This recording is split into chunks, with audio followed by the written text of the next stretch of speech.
नमस्ते एंड जय हिंद।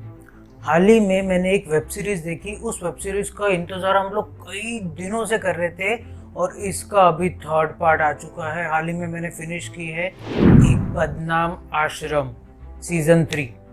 इसी के बारे में आपसे बात करूंगा, मेरे एक्सपीरियंस से शेयर करूंगा, मेरा रिव्यू दूंगा, मेरा व्यू रखूंगा, मुझे ये वेब सीरीज़ कैसी लगी ये बताऊंगा। आप बने रहिए, देखते रहिए एक्सपोजिंग स्टार विद शांतनु।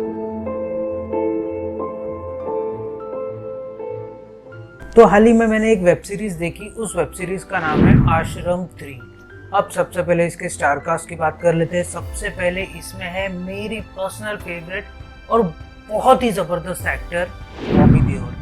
अब भले नेपोटिज्म से आए हो या कैसे भी आए हो, बट इनकी एक्टिंग का तो मैं कायल हूँ बॉस। मतलब क्या लेवल की एक्टिंग करते हैं, क्या लेवल के कैरेक्टर में ये घुस जाते हैं। फिर भी बॉबी देओल को हम लोग जानते हैं दोस्ताना नाम की मूवी से। दोस्ताना नाम की मूवी में इन्होंने जॉन इब्राहिम के साथ में भी काम कर रखा है। इसके अलावा उसमें अभिषेक बच्चन भी थे। इसके अलावा हम लोग बॉबी देओल को जानते हैं बर्दाश्त नाम की मूवी से। बर्दाश्त नाम की मूवी रितेश देशमुख भी थे। बहुत ज़बरदस्त मूवी थी। अगर आपने नहीं देखी ना, ज़रूर ज़रूर ज़रूर देखिएगा। देखिए, थोड़ी सी फेकम फाक है बट मूवी बहुत तगड़ी है। इसके अलावा इसमें कौन है? इसमें है अदिति पोहनकर। अब अदिति पोहनकर मराठी इंडस्ट्री की बहुत बड़ी स्टार है। फिर भी अदिति पोहनकर को हम लोग जानते हैं, नेटफ्लिक्स की एक मूवी आई थी शी, उसमें इन्होंने काम कर रखा है। इसके अलावा एक बहुत तगड़ी मूवी आई थी मराठी, उसमें अदिति पोहनकर ने काम कर रखा है। उस मूवी का नाम है लय बारी, उसमें अदिति पोहनकर को देखा गया था। तो ये तो होगी स्टार कास्ट की बात। अब बात कर लेते हैं इसके प्लॉट की। आश्रम सीजन 3 का प्लॉट है क्या?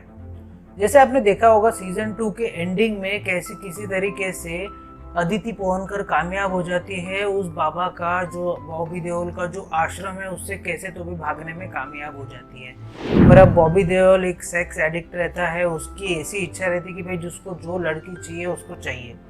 अब उसका दिल आ जाता है अदिति पोहनकर पे और वो अपना पूरा लाव लश्कर, अपने गुंडे, अपने गुर्गे सब भिड़ा देता है अदिति पोहनकर को ढूंढने में। वहीराज अदिति पोहनकर अपने एक दोस्त के साथ में भागती फिरती है, बहुत इधर उधर हाथ पैर मार। अदिति पोहनकर का भाई सीजन 2 में ही मर जाता है। उसके माँ बाप को प्रताड़ित किया जाता है, उसकी फैमिली मेंबर्स को प्रताड़ित किया जाता है, उसके गाँव वालों को प्रताड़ित किया जाता है। ये सब करने के बाद भी अदिति पोहनकर अभी तक बाबा निराला बॉबी देओल के हाथ में नहीं आती है। किसी तरीके से बॉबी देओल कोशिश करता है कि उसको अदिति पोहनकर चाहिए, मतलब चाहिए, वो कुछ भी करे। और इसी बीच ये होता है कि उस स्टेट में होता है सत्ता परिवर्तन और सत्ता आ जाती है एक ऐसे सीएम के हाथ में जो रहता है बॉबी देओल का चेला, और बॉबी देओल ही उसको सीएम की कुर्सी पर बिठाता है। मतलब बॉबी देओल जो रहता है वो सुपर सीएम बन जाता है। अब पुलिस भी बॉबी देओल की, उसके गुंडे भी खुद के, केसेस भी उसके ऊपर लग नहीं पा रहे, लोग भी उसके सब साथ में, और अदिति पोहनकर के साथ कोई भी खड़ा नहीं रहता एक्सेप्ट उनके कुछ एक दो गिने चुने दोस्त। अब किस तरीके से उसी स्टेट की पुलिस अगर मिल जाए, प्रशासन उसमें मिल जाए, गवर्नमेंट मिल जाए, सारे गुंडे मिल जाए, किस तरीके से अदिति पोहनकर उस बाबा से बच पाएगी और बच भी पाएगी या नहीं। और अगर वो बाबा किसी तरीके से अदिति पोहनकर को वापस ला लेगा तो वो उसके साथ क्या करेगा? कहीं उसको बंदी बनाकर तो नहीं रख देगा, या फिर अदिति पोहनकर कुछ तो भी कर गुजरेगी और बाबा को मार डालेगी? इन सब चीज़ों के बीच में ये सारी स्टोरी झूलती है। अगर शॉर्ट में समझाओ ना, तो बॉबी देओल के आश्रम से भागती रहती है अदिति पोहनकर। अब उसके पीछे सब लोग पड़ जाते हैं क्योंकि सीएम, सुपर सीएम, सब चीज़ें रहते हैं बॉबी देओल। सीएम को एक मुखौटा बनाकर बैठा दिया जाता है, पर बाकी सब डिसीजन, सब चीज़ें लेते हैं बॉबी देओल। अब बॉबी देओल के पास में पुलिस है, प्रशासन है, गवर्नमेंट है, सीएम है, उनके गुंडे हैं, उनका आश्रम है, लोग हैं, इतने सारे चाहने वाले हैं, सब है, पर अदिति पोहनकर के पास कुछ नहीं है। वो अकेली लड़की इतने बड़े साम्राज्य को किस तरीके से गिराएगी और गिरा भी पाएगी या नहीं? और अगर वो पकड़ी गई तो निराला उसके साथ में क्या करेगा?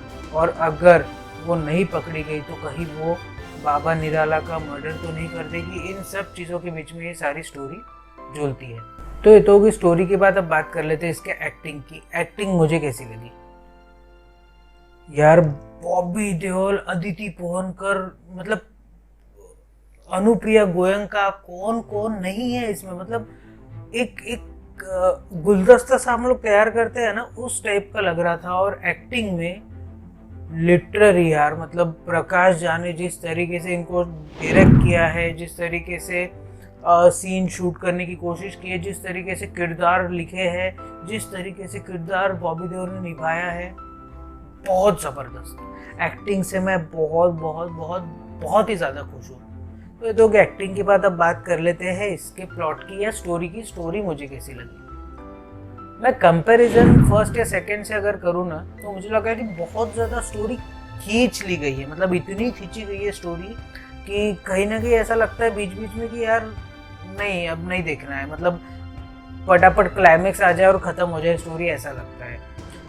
बट पहले 4 जो एपिसोड्स है या पहले 4 जो आप देखते हैं, उसमें आपको लगता है कि ठीक है, अभी कुछ समझ में आ रहा है, अभी कुछ समझ में आ रहा है, अभी कुछ समझ में आ रहा है। बट फिर 5, 6, 7, जब ये 5, 6, 7 3 और आ जाते हैं ना, तो ऐसा लगता है कि यार बहुत स्लो प्रोसेस है।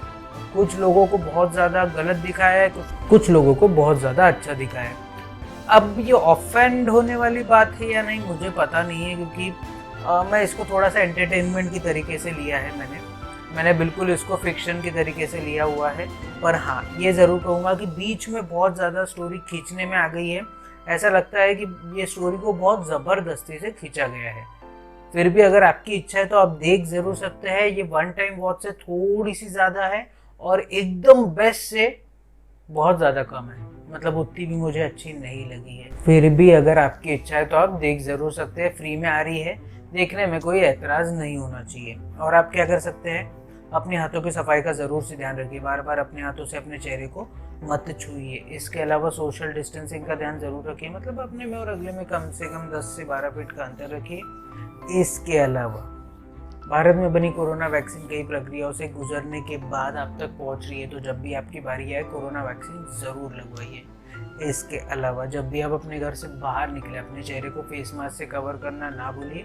इससे आप खुद की भी रक्षा कर पाएंगे और औरों की भी रक्षा कर पाएंगे। इसके अलावा जब भी आपको लाइफ में कभी लो फील हो, कोविड की वजह से आपकी जॉब चली गई हो, आप पे इकोनॉमिक क्राइसिस आ गया हो, या कोई भी आपको प्रॉब्लम हो, तो इसके बारे में अपने घर वालों से बात कीजिए, जानने पहचानने वालों से बात कीजिए। डिप्रेशन में मत जाइए, डिप्रेशन को मार के इंडिया से भगाइए। और अगर मेरे पास में और भी कोई टॉपिक आता है तो उसके ऊपर मैं एक वीडियो बना दूंगा। तब तक के लिए आप बने रहिए, देखते रहिए एक्सपोजिंग स्टार विद शांतनु। जय हिंद।